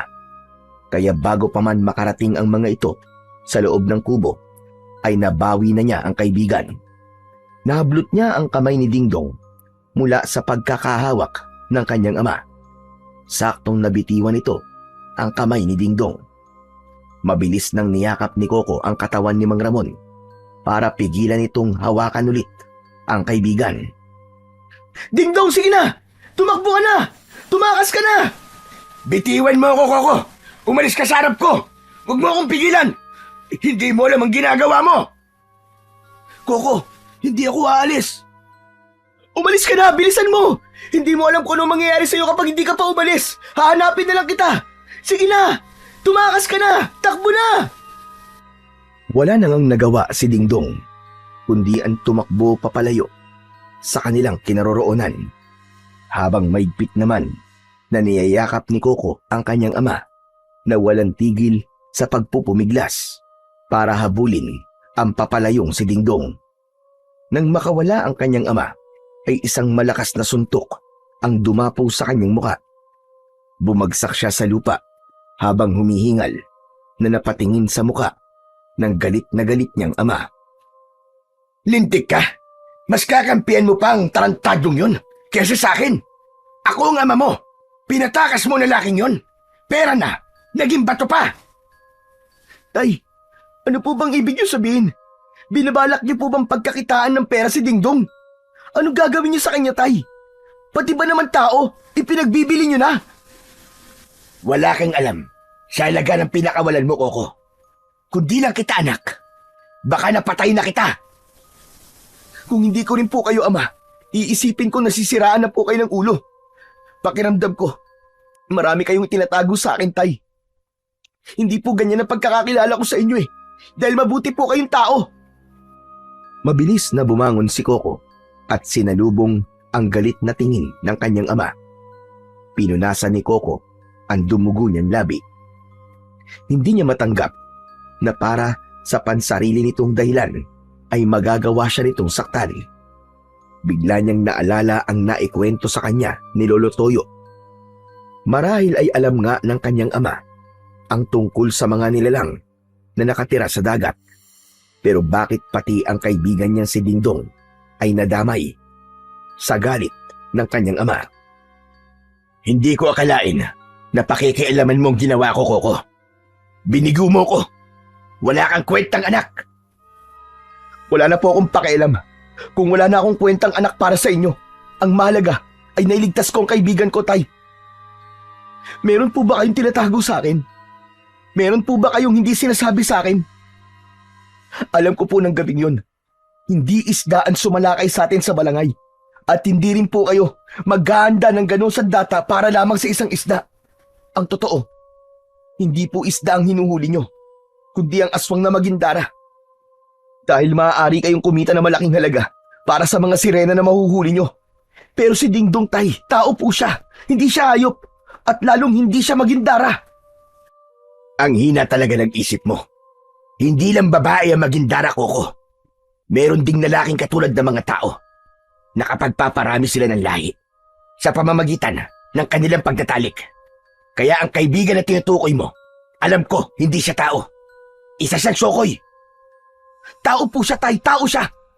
Nabulag lamang po kayo sa paniniwala nyo. Ang nilalang na hinahanap nyo ay sa tubig lamang matatagpuan. Wala po rito sa lupa. Kaya huwag niyo po sasaktan ang kaibigan ko. Dahil ako makakalaban nyo. Huwag mo akong hahamunin. Sinasabi ko sa'yo, kaya kitang patayin kapalit ng sokoy na yon. Hahanapin ko siya. Ibabalik ko siya sa kubo. Sa susunod na makialam ka sa gagawin ko, kakalimutan kong anak kita. Tay, hindi niyo po ito gagawin. Hindi po kayo ganyang kasama. Dati na akong masama. Basta sa pera, wala akong hindi kayang gawin kapalit ng limpak-limpak na salapi. Ang kaibigan mo, siyang kayamanan ko. Hindi siya ordinaryong tao, maniwala ka. Yayaman tayo sa kanya, anak! Tila nag-iba ang ugali ng kanyang ama nang pagmasdan niya ang mukha nito. Kinilabutan siya sa kakaibang kilos ni Mang Ramon. Para bang naging ibang tao ito at tila merong kung anong malakas na enerhiyang sumanib sa katawan ng kanyang ama. Hindi na napigilan pa ni Coco ang pag-alis ni Mang Ramon. Tinahak nito ang daan kung saan dumaan si Dingdong Hindi siya nagdalawang isip. Hinabol niya ang kanyang ama para pigilan ito sa binabalak nitong gawin sa kaibigan niya.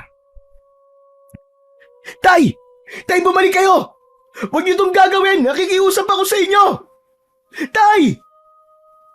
Diyos ko, ano ba nangyayari kay tatay? Hindi na naabutan ni Coco ang kanyang ama at nawala na ito sa madilim na bahagi ng kakahuyan. Malakas ang kutob niyang susundan nito si Dingdong. Kaya naman, mas lalong nilakihan ni Coco ang hakbang ng kanyang mga paa. Kahit masakit ang katawan, ay wala na siyang pakialam.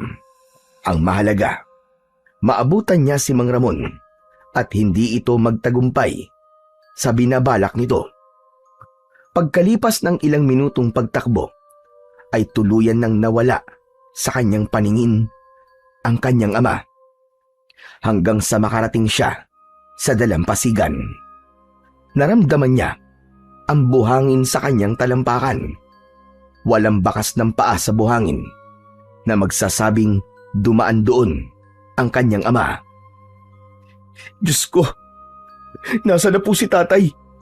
Huwag niyo po sanang paintulutang makagawa ng kasalanan si tatay. Tulungan niyo rin po ang kaibigan ko. Tulungan niyo po akong mahanap silang dalawa. Inilinga ni Coco ang kanyang paningin sa paligid ng dalampasigan. Ngunit wala ang kanyang ama. Tanging ang balangay lamang ang naroon. Ngunit walang ingay siyang naririnig na magsasabi na may tao sa loob ng sasakyan. Isang malalim na buntong hininga ang pinakawalan niya bago muling tumakbo para hanapin ang kanyang ama.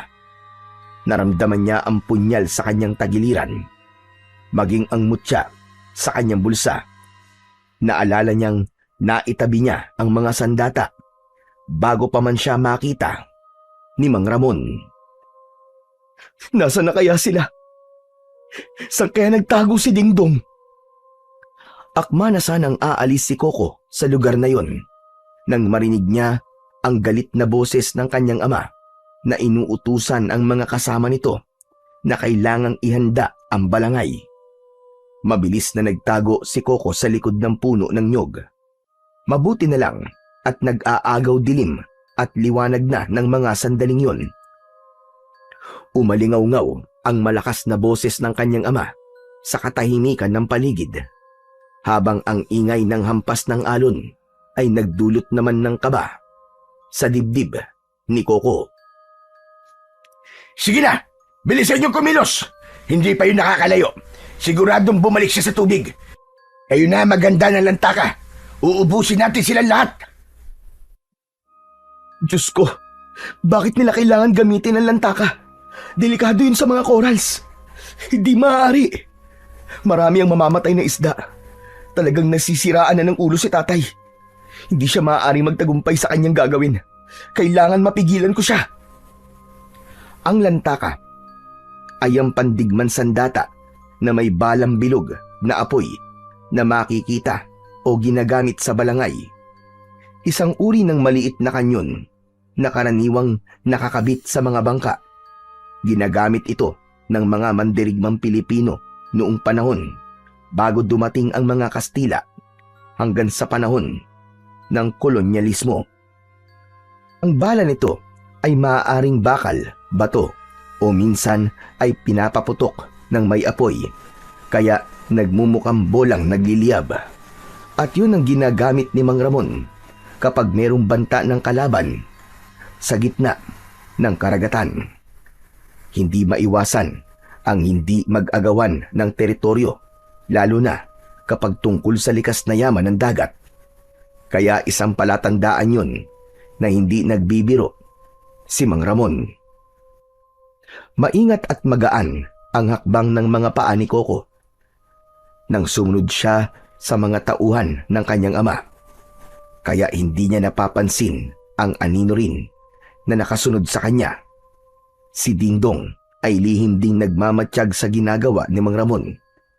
Kaya nang magkabanggaan sila, ay pareho pa silang natumba sa buhangin. Naramdaman ni Coco ang pag-igik ni Dingdong dahil sa sakit. Koko! Koko, ikaw ba yan?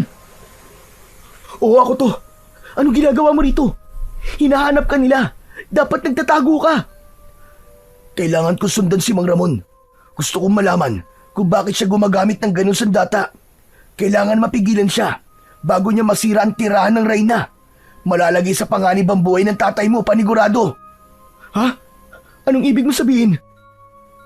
Kapag nasira ni Mang Ramon ang tirahan ng Reyna namin, mamamatay siya. Kaya kailangan natin siyang pigilan.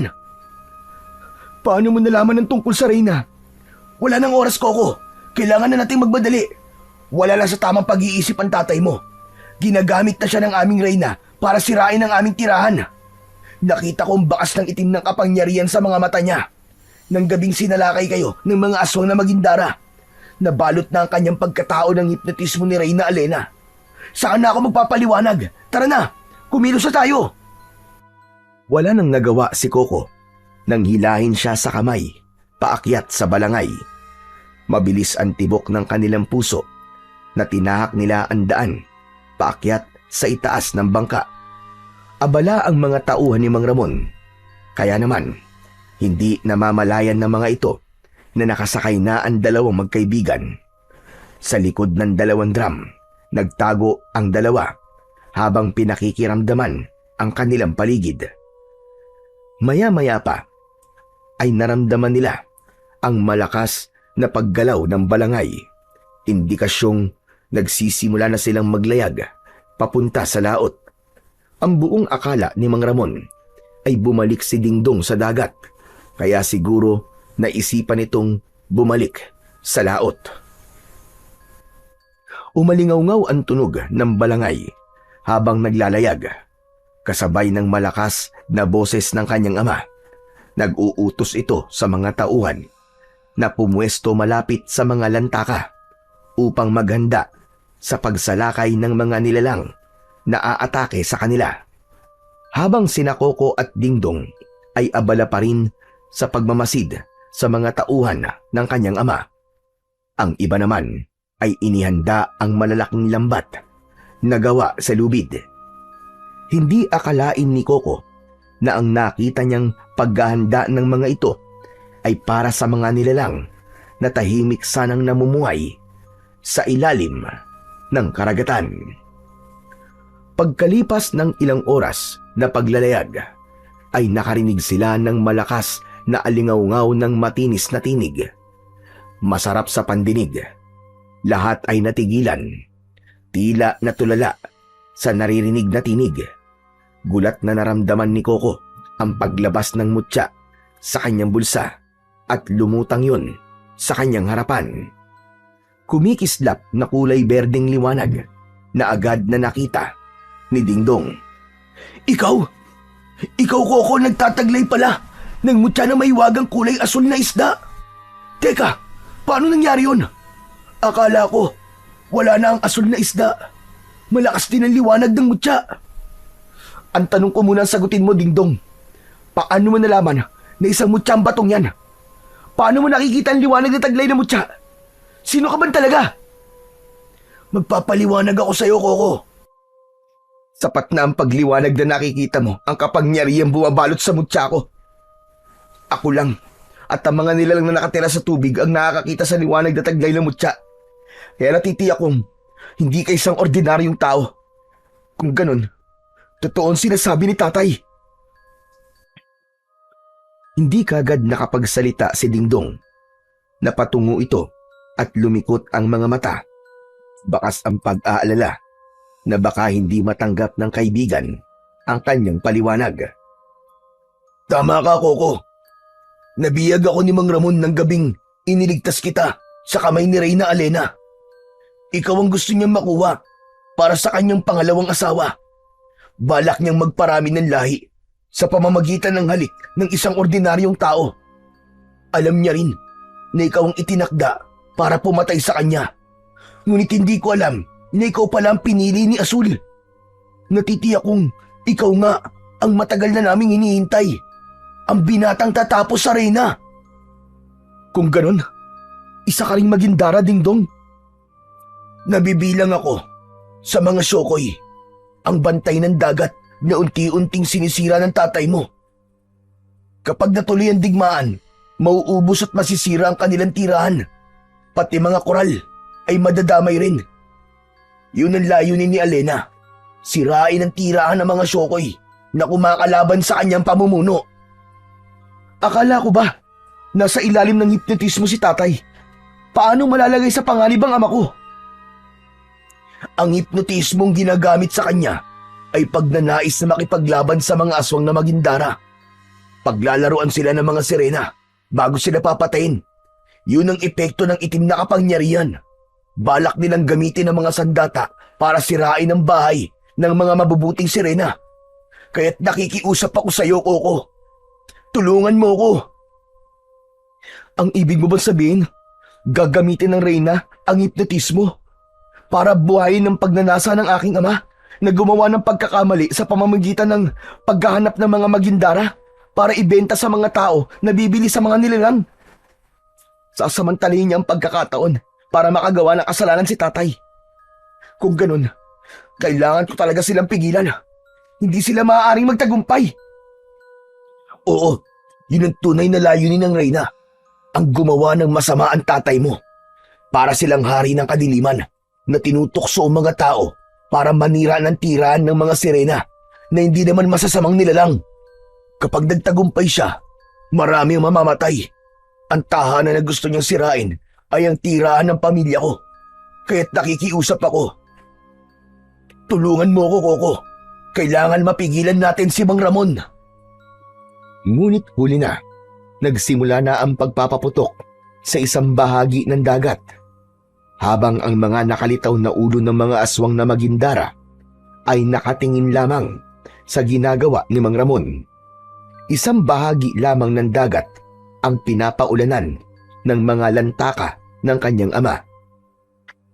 Mabilis na tumalon sa tubig si Dingdong para sagipin ang pamilya nitong inaatake ng kanyon ng kanyang ama. Habang si Coco naman ay mabilis na kinuha sa ere ang nakalutang na bato, pati ang kanyang punyal. Pinigilan niya ang kanyang ama sa pamamagitan ng paghiwa sa braso ng mga ito. Sa ganung paraan, magigising ang kanyang ama sa pagkakahipnotismo ng mga Magindara. Tay, patawarin niyo po ako. Kailangan ko po itong gawin. Isang malakas na paghiwa sa braso nito ang ginawa ni Coco. Napasigaw ang kanyang ama dahil sa sakit. Galit na nasapo ng palad nito ang sugat sa braso habang umaagos ang masaganang dugo sa balat nito. Nagawa niyang mabawi ang diwa ni Mang Ramon mula sa hipnotismo ng Reyna. Anong ginawa mo, Coco? Bakit mo ko sinugatan? Pambihira ka, ho! Tay, nawawala po kayo sa sarili niyo. Maniwala kayo. Ito lamang po naisip kong paraan para mawala ang hipnotismo sa inyo ng mga nilalang na nakatira sa tubig. Tay, itigil niyo na po ang pagpapasabog sa lantaka. Agad na nakabawi sa pagkabigla si Mang Ramon at tila natauhan ito. Malakas itong napasigaw sa mga tauhan para pigilan ang mga ito sa pagpapasabog ng lantaka sa karagatan. Ngunit hindi tumitigil ang mga ito. Kaya naman, wala na rin ibang paraan kundi ang sugatan ang mga tauhan ng kanyang ama sa braso. Tay, kayo na po ang bahala rito. Kahit ano po mangyari, patigilin niyo po sila. Teka, sandali lang anak. Sandali lang. Saan ka mapupunta? Meron lang po akong kailangan tapusin, Tay. Gawin niyo na po ang mga sinabi ko. Sige na po, bilisan niyo po. Isang mabilis na pagbuwelo ng takbo ang ginawa ni Coco. Saka siya nagdesisyon na tumalon mula sa balangay papunta sa tubig. Kailangan niyang sundan ang kaibigan. Hindi na rin siya napigilan ng kanyang ama. Saktong pagbagsak niya sa tubig ay sabay-sabay na umatake sa kanya ang mga kalaban. Kitang-kita niya ang paglitaw ng Reyna ng mga Magindara. Ang anyo nito ay isang napakagandang babae mula sa baywang paitaas. May balat na kumikislap na tila may bahid ng perlas. Ang kanyang mga mata ay asul at luntian. Kumikislap na parang dubig dagat sa ilalim ng buwan.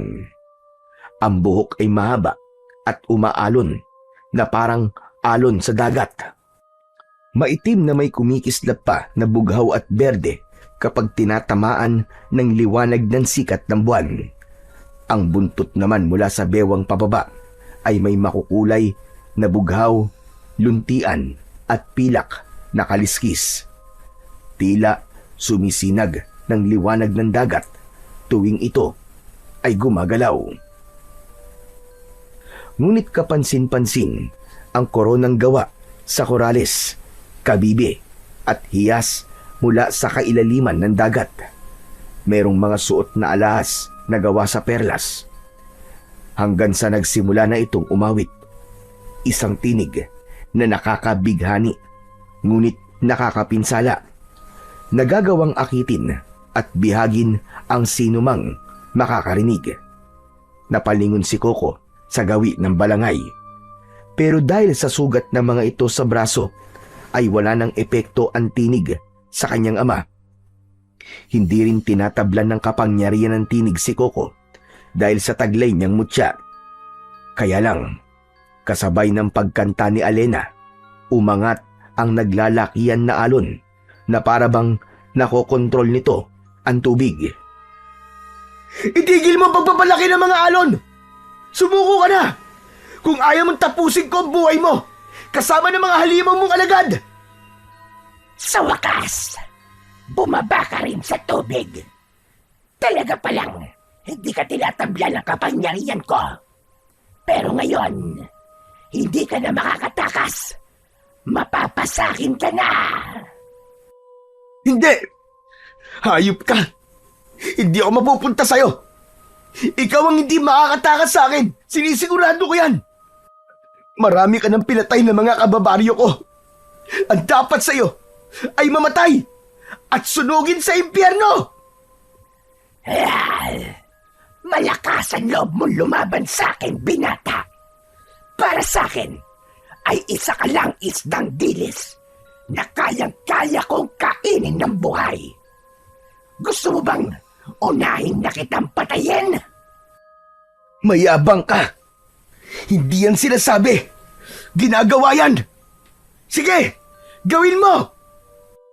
Mabilis na lumangoy ang reyna ng mga Magindara papunta sa kinaroroonan ng binatang si Coco. Agad itong lumitaw sa kanyang harapan at nagawa nitong kalmutin siya nang matutulis nitong mga kuko sa kanyang dibdib. Lumubog siya sa tubig. Naramdaman niya ang paghapdi ng kanyang sugat. Ngunit biglang naghilom ang kanyang sugat. Paglitaw niya sa ibabaw, ay nakita niya ang kaibigan niyang si Dingdong. Abala na ito sa pakikipaglaban sa iba pang mga kauri niya. Kitang-kita niyang nagkaroon ng palikpik, kaliskis at sandatang sibat si Dingdong. Ngunit nasugatan ang kanyang kaibigan, habang si Coco naman ay naramdaman ang paggapang ng mga kaliskis ng isda sa kanyang balat. Nagulat na lamang ang binata sa pagkakaroon niya rin ng pambihirang kakayahan sa tubig. Ang kanyang punyal ay itinaas niya sa ere at sa pagsisid niya sa ilalim ng dagat ay hinarap niya ang umataking nilalang. Nagpambuno silang dalawa ni Alena sa ilalim ng dagat. Muling tumama ang kalmot nito sa kanyang leeg. Ngunit kagaya ng nangyari kanina, naghilom yun na parabang mas lalong nadadagdagan ang kanyang kapangyarihan. Gumanti siya rito ng isang saksak sa tagiliran. Bumulwak ang dugo mula sa sugat nito. Kaya naman, mas lalo itong nagalit sa kanyang ginawa. Hinampas siya nito ng buntot sa muka, pero hindi niya ininda ang sakit. Sa halip, napansin ni Coco na bumalot ang kulay berdeng liwanag sa kanyang buong katawan. Umikot siya ng mabilis sa tubig.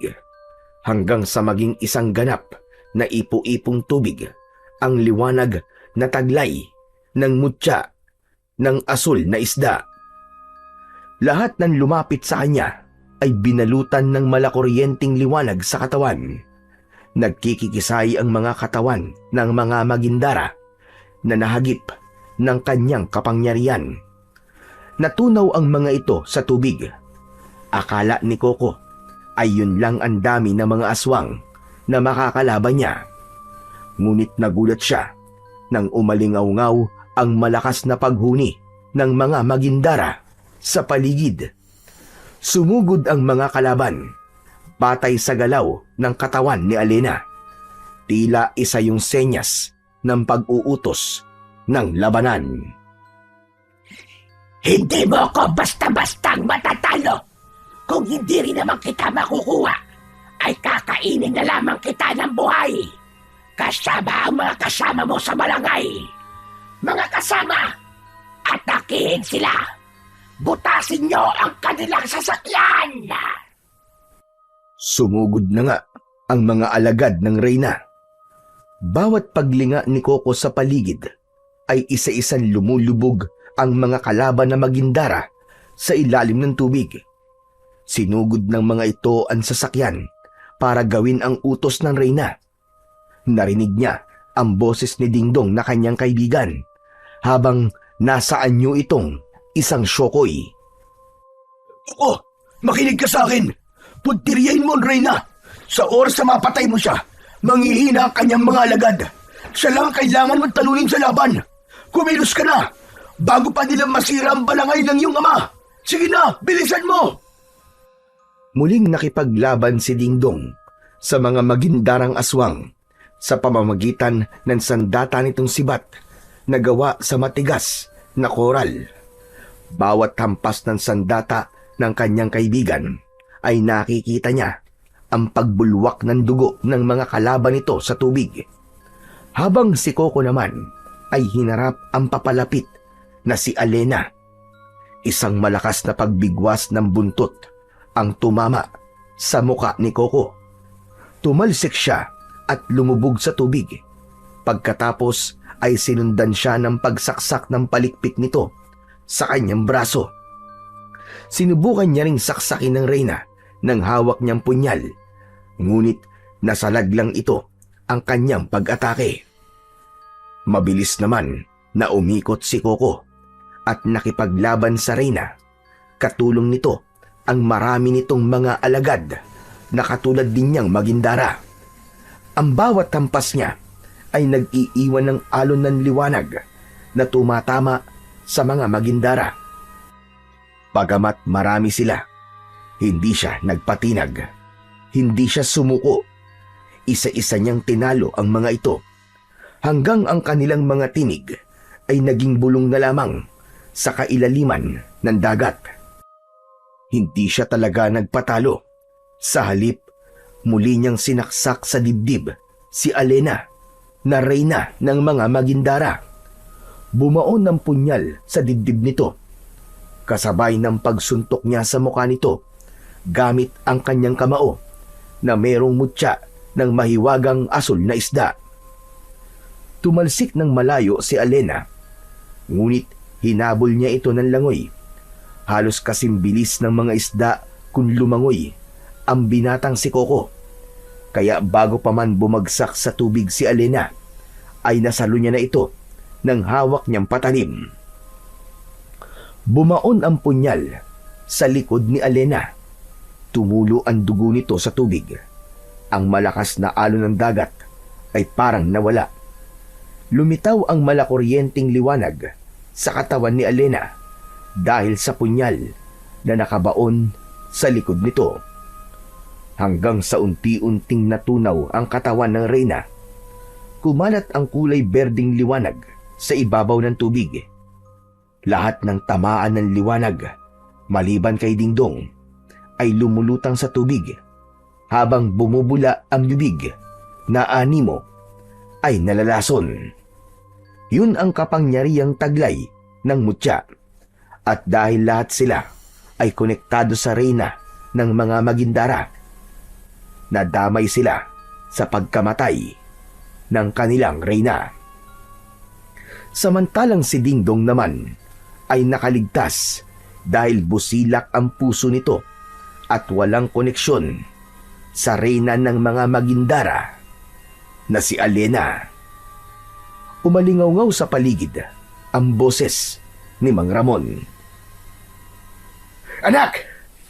Anak, ayos ka lang ba dyan? Nagawa mo, anak! Natalo mo sila!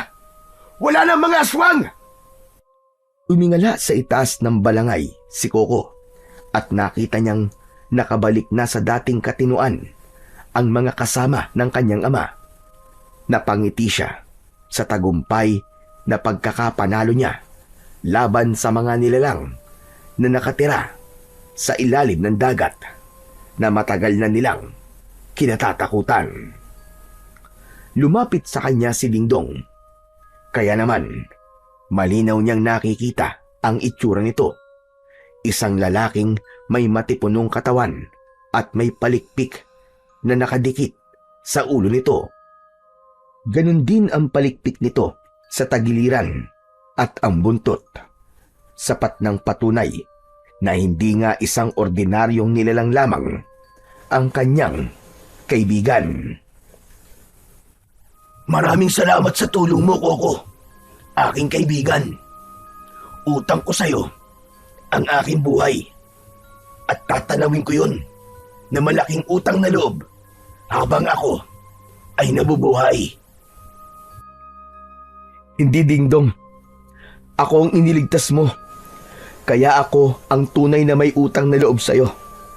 Lalo na sa pagkakaligtas mo kay tatay. Hindi siya tuluyang nakagawa ng masama. Nangangako ko na hindi na kami gagamit ng pampasabog para manghuli ng isda. Narinig din ni Mang Ramon ang naging pag-uusap ng magkaibigan.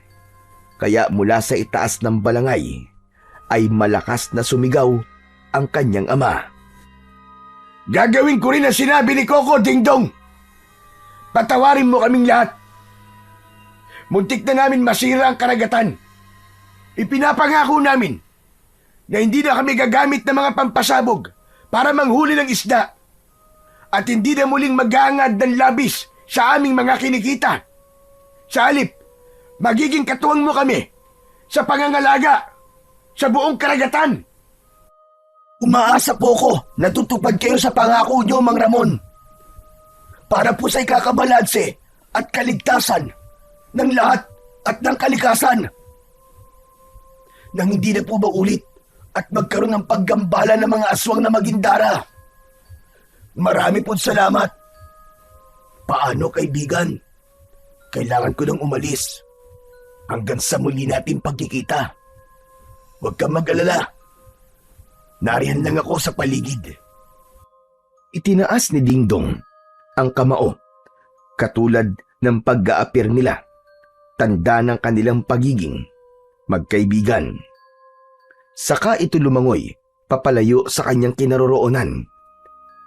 Iwinagayway muna ni Dingdong ang kamay nito bilang tanda ng pamamaalam. Saka lumubog na ito sa tubig. Si Mang Ramon naman ay nagbaba na ng hagdan na gawa sa lubid. Saka lamang umakyat sa itaas ng balangay ang kanyang anak na si Coco. Kusang nawala ang liwanag sa kanyang katawan. Maging ang mga tumutubong kulay asul na kaliskis sa kanyang balat ay tuluyan na ring naglaho. Ang kanyang kakayahang makagalaw ng mabilis sa tubig ay nakatulong sa kanya para makamit ang tagumpay.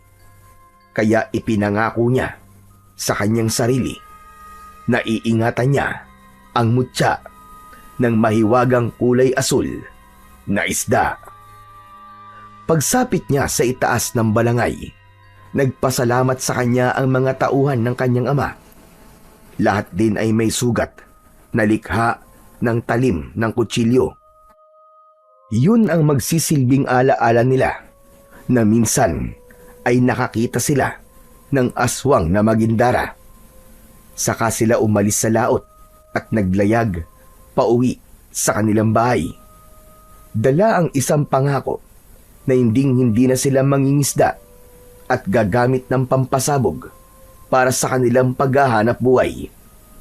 Ituturing nilang malaking aral ang pagkakamaling nagawa na itinama ng isang bayaning tagapagligtas ng karagatan na si Coco.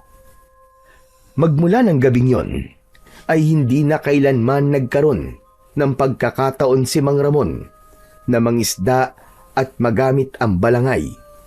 Nagsilbing alaala na lamang ang balangay ng sinaunang sining ng mga taga-Bicol, habang si Coco naman ay nanatiling tagapag-ingat ng kanyang mutya. Binabantayan nila ang karagatan laban sa mga taong gumagamit ng dinamita para manghuli ng isda. Naging miyembro din sila ng bantay dagat na pinamumunuan naman ng kanyang ama para sa pagpapanatili ng kaligtasan at kapayapaan ng karagatan. Ang labis at maling paggamit ng pampasabog ay nagdudulot ng kapahamakan, hindi lang sa kalikasan, kundi pati sa tao. Mas mainam ang responsableng pangingisda upang mapanatili ang balanse ng dagat at matiyak ang hanap buhay ng susunod na henerasyon. Kapag ang tao ay sobra ang paghahangad, nagiging sakim at hindi na nakukontento sa kung ano ang sapat. Ang labis na pagnanasa sa yaman, kapangyarihan o anumang bagay ay maaaring magdulot ng kapahamakan. Maaaring masira ang kalikasan, masaktan ang kapwa o mawalan ng tunay na katahimikan. Dahil ang kasakiman ay parang tubig alat sa dagat. Kahit gaano karami ang inumin, mas lalo lamang tayong mauuhaw. Samantalang ang pagiging kontento sa kung ano ang meron ay magdadala naman sa atin ng kapayapaan, kaligayahan at mas matibay na ugnayan sa kapwa. Ang tunay na kayamanan ay hindi nasusukat sa dami ng ating nakukuha, kundi sa kakayahan nating makontento at pahalagahan ang mga biyayang ipinagkaloob sa atin ng Diyos na lumikha.